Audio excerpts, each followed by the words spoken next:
उसका जो पेनिट्रेशन है पूरा प्रदेश में एक एक जगह एक जिले में पेनिट्रेशन हो रहा है। और पहली बार है कि जब युवा चैम्बर, महिला चैम्बर, उद्योग चैम्बर, ट्रांसपोर्ट चैम्बर अपनी अपनी पूरी टीम के साथ पूरे प्रदेश में काम कर रहा है। ऐसा बहुत कार्यकाल के बाद ऐसे अवसर मिला है। और आज सभी के, चाहे हमारी मातृशक्ति हो, चाहे युवा टीम हो, चाहे ट्रांसपोर्टर हमारे भाई हो, या हमारे जो उद्योग चैम्बर की टीम हो, और प्रदेश के और रायपुर के सारे व्यापारी संगठन चाहे और मीडिया भाई, सबका इस दूसरे सत्र में आप सभी का स्वागत करता हूँ।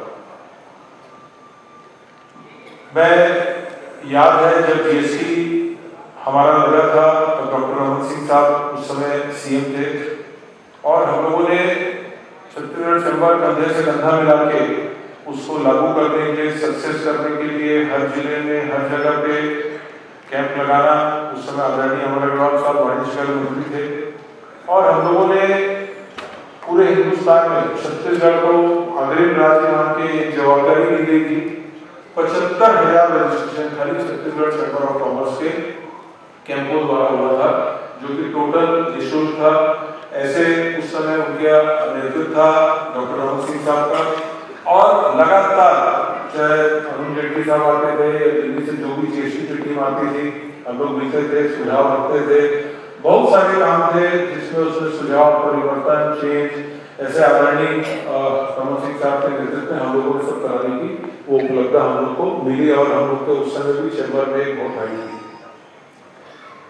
और ऐसे अनेकों काम हैं जो हम लोगों ने, चाहे उस समय टाइल्स से भी एसोसिएशन से लोग हमारे बैठे हैं, उस समय उसमें बैठ लगा था, उसको रिवर्स करने की बात हो, ये मंडी शुल्क जब पोहे में जब कम हुआ था, भगवान अग्रवाल जी पहुंचे नहीं होंगे, उन्होंने हमको उसमें बेनिफिट दिया था पोहे के लिए।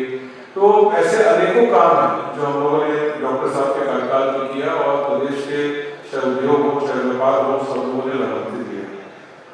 लेकिन अभी मैं आज पूरा व्यापारी समाज, क्योंकि प्रदेश के सारे संगठन के लोग यहाँ मौजूद हैं, और जो संगठन के हमारे लोग आज यहाँ मौजूद हैं वो 12 लाख व्यापारियों को प्रतिनिधित्व करते हैं। मैं आज कुछ मांग लेके, कुछ रिक्वेस्ट लेके चंदेल साहब और डॉक्टर साहब के पास हम लोग आज विज्ञापन सौंप रहे हैं, जो बहुत डिटेल में है।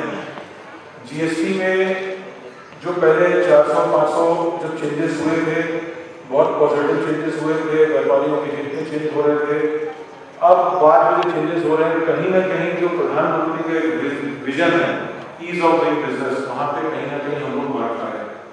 तो प्रधानमंत्री का जो विजन है और जो अधिकारी दिल्ली में बैठ के काम कर रहे हैं, कहीं ना कहीं उसमें वो ट्यूनिंग्स नहीं है, तो वो आपको डिटेल में ज्ञापन देंगे। वैसे ही इनकम टैक्स में भी बहुत सारे चेंजेस हुए हैं अभी हाल में। पहले हम हिंदुस्तान में 2 प्रकार के टैक्स मानते थे, direct tax, indirect tax. Direct tax जो भी व्यापारी, उद्योग, इंडिविजुअल, हम लोग को जो इनकम टैक्स होता था, जो प्रॉफिट होता था, उसमें से हम लोग को जो भी स्लैब आता था हम कटा देते थे। इनडायरेक्ट टैक्स वैट होता था, एक्साइज, बहुत सारे अनेकों प्रकार के टैक्स होते थे जो लगते थे। उसको हम लोग जिससे भी कलेक्ट करके सरकार को जमा करना, उसको बड़े बखूबी से, ईमानदारी से जमा करते थे। अभी जीएसटी में कब इनडायरेक्ट टैक्स से डायरेक्ट टैक्स हो गया पता नहीं चला। जिससे हम माल खरीद रहे हैं, अगर उससे जीएसटी नहीं पटाया है तो उसकी लायबिलिटी खरीदार के ऊपर आ गई, हम वो ऑलमोस्ट डायरेक्ट टैक्स हो गया। जो इनकम टैक्स था वो डायरेक्ट टैक्स से इनडायरेक्ट टैक्स कब बन गया पता नहीं चला। वो टीसीएस चालू हुआ, पहले ऑटोमोबाइल से चालू हुआ, 10 लाख के ऊपर की गाड़ियों में चालू हुआ, क्योंकि आदरणीय प्रधानमंत्री को ऐसा एक था कि लोग बड़ी बड़ी गाड़ी ले रहे हैं, टैक्स नहीं पटा रहे हैं, तो 10 लाख के ऊपर की गाड़ी में टीसीएस लगा उसमें। उसके बाद वो टीसीएस आज जो भी व्यापारी है, जिसका किसी भी व्यापारी के साथ, एक पार्टी के साथ 50 लाख के ऊपर का सालाना टर्नओवर होगा, उसको टीसीएस काटना भी है और करवाना है। और मैं आपके संज्ञान में एक बात और लाना चाहता हूं कि लगभग 1,84,000 करोड़ का रिफंड भी हुआ है, क्योंकि जो ईज ऑफ डूइंग का जो प्रधानमंत्री, आदरणीय प्रधानमंत्री का एक विजन है जिसको वो लेके जा रहे हैं, कहीं ना कहीं उसमें हर्डल, उसमें वो मतलब ऑब्स्ट्रक्शन आ रहे हैं, उसमें बोलना चाहिए कि कुछ ना कुछ हर्डल लगाते जाते हैं। अभी आप देखेंगे प्रधानमंत्री साहब डिजिटल इंडिया को बहुत बढ़ावा दे रहे हैं, ऑनलाइन पेमेंट और बहुत सारे माध्यम, यूपीआई कार्ड, सेंट्रल गवर्नमेंट मदद कर रहा है, अभी यूपीआई हो गया, बहुत मदद कर रहे हैं। तो उस समय कैश निकालने डालने में चार्जेस लगा तो कोई दिक्कत नहीं है, क्योंकि हम कैश को चाह रहे हैं कि उसका यूजेस कम हो, डिजिटल पेमेंट हो, डिजिटल बढ़ाओ, भारत डिजिटल की तरफ जाए, नई जनरेशन डिजिटल की तरफ जाए। लेकिन अनफॉर्चुनेटली ये हो रहा है कि जो कैश की निकासी जमा में भी पैसा लग रहा है और डिजिटल में भी पैसा लग रहा है। आप तो पूरे प्रदेश के 15 साल आप मुखिया रहे हैं, आपको पता है कि जब कोई भी नया उद्योग या नया औद्योगिक एरिया आता है तो वहाँ पर बसाने के लिए, नए चीजों को डेवलप करने के लिए वहाँ पर कुछ सब्सिडी, कुछ बेनिफिट देते हैं, तो लोग जाकर वहाँ लगाते हैं।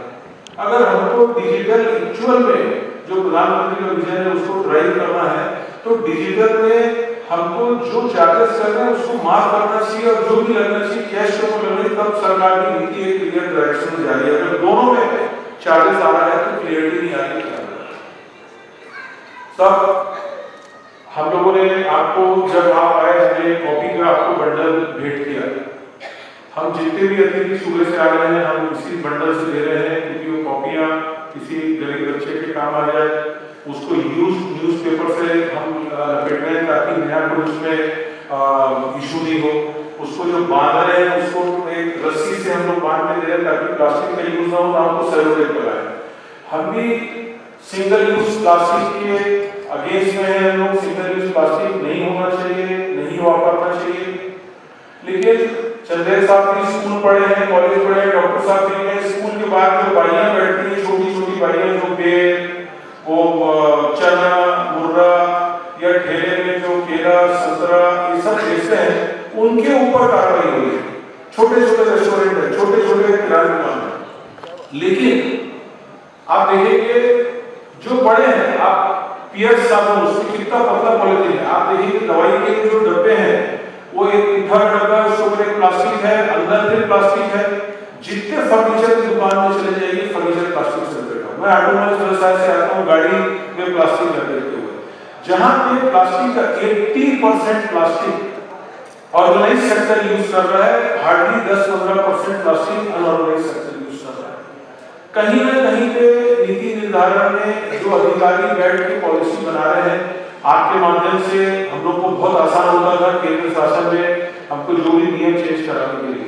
अभी आप दोनों वरिष्ठतम लोग हैं प्रदेश में भारतीय जनता पार्टी से, मैं आप दोनों को निवेदन करता हूँ, ऐसी फास्टैग करके है। अभी ये उसको फूड में उनको ट्रेनिंग लगता है, उसका ट्रेनिंग के बाद उनको लाइसेंस लगता है।